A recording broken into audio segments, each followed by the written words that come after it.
Bus stand के समीप जो जमीन को काट कर हत्याया जा रहा था, उसको क्या कुछ खुलासा हुआ? नहीं, क्या है, मैं तो ये चाहूंगा कि शहर में जितने भी जल भराव क्षेत्र है, जो तालाब हैं, वो निरंतर पट रहे हैं और उनका रकबा जो मास्टर प्लान में था उससे निरंतर घट रहा है।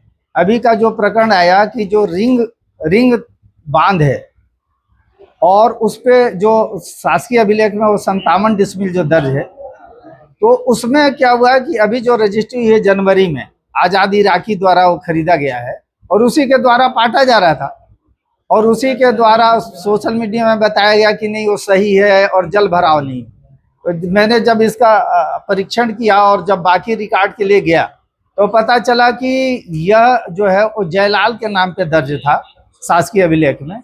और 2024 में एक सखौली की महिला है ननकी बाई, उन्होंने अपना फौज चढ़ाने के लिए न्यायालय तहसीलदार में आवेदन दिया और न्यायालय तहसीलदार में आवेदन दिया। उसमें जो जयलाल का जो मृत्यु प्रमाण पत्र था वो हॉली क्रॉस हॉस्पिटल का था और उसमें मौत जो है वो 76 में बताई गई है। ये मैं बताऊंगा कि 76 में बताया गया है इसका, और वो जारी हुआ 2018 में।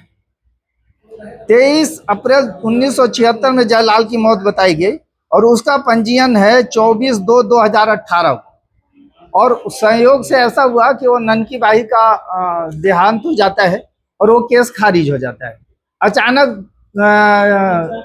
9वें महीने में 2025 में।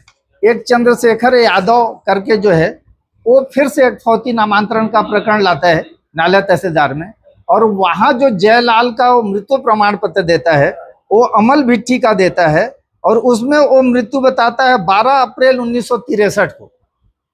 और वो अमल भिट्ठी से मृत्यु प्रमाण पत्र जारी होता है 1/9/2025 को। 1/9/2025 को मृत्यु प्रमाण पत्र जारी होता है और 6 सितंबर 6/9 को वो प्रकरण ले आता है कि फौती चढ़ाया जाए। 6 दिन भी नहीं होता कि वो प्रकरण के लिए ले आता है। और उसमें फिर जो ये बताता है कि अमल भिट्ठी का रहने वाला था, मौत वहाँ हुई है। तो अमल भिट्ठी चूंकि लखनपुर तहसील में आता है तो वहाँ वो पत्र जाता है कि इसका जो वंश वृक्ष है वहाँ से मंगाया जाए, वहाँ से तहसीलदार से मंगाया जाता है। जो पत्र जाता है वो मुझे नहीं दिखता कहीं पे भी उस पूरे प्रकरण में कि वो तहसीलदार ने रिसीव किया है या तहसीलदार ने फिर पटवारी को दिया है। पटवारी जो दिनेश भगत है अमल भिट्ठी का, उसने अपने पत्र में भी कहीं उल्लेख नहीं किया है कि तहसीलदार का पत्र किस तारीख को प्राप्त हुआ, दिनांक उसमें उल्लेखित नहीं है।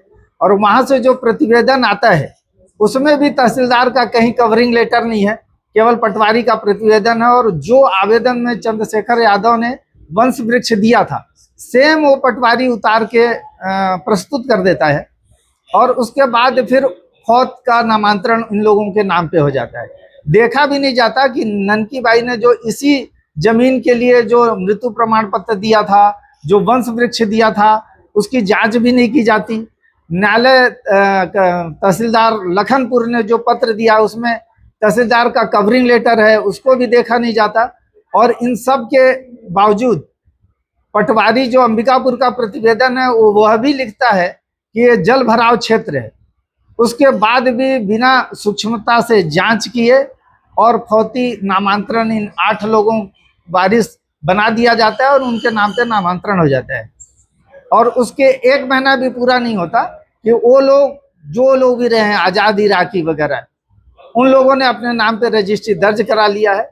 और उसके कुछ दिन के अंदर ही और उस जल भराव क्षेत्र को रात में जेसीबी और सब ट्रैक्टर लगाकर वो पाटना शुरू करते हैं। और रात को जब खबर होती है नगर निगम आयुक्त को, वो अमला भेजते हैं। वो जब भेजते हैं तो कुछ बड़े नेताओं का दबाव आता है निगम के अधिकारियों कर्मचारियों पे कि रोको मत, ठोको मत। फिर उसके बाद फिर कलेक्टर तक बात पहुंचती है। कलेक्टर रात को पूरा राजस्व अमला भेजते हैं और वो पटना बंद होता है।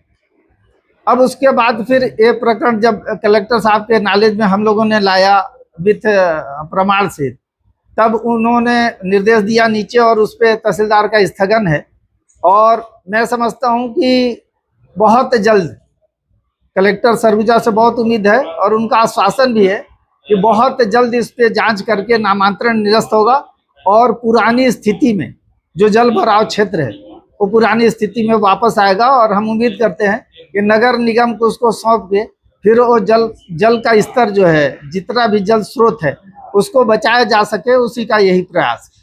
तो फर्जीवाड़ा समझ में आ रहा है आपके दस्तावेज के साथ, क्या लगता है इसमें अधिकारी और जमीन माफिया के खिलाफ एफआईआर होनी चाहिए? नहीं, जांच हो के तो पूरा एफआईआर होनी चाहिए, अपराध तो दर्ज होने चाहिए और जिसने बनवाया।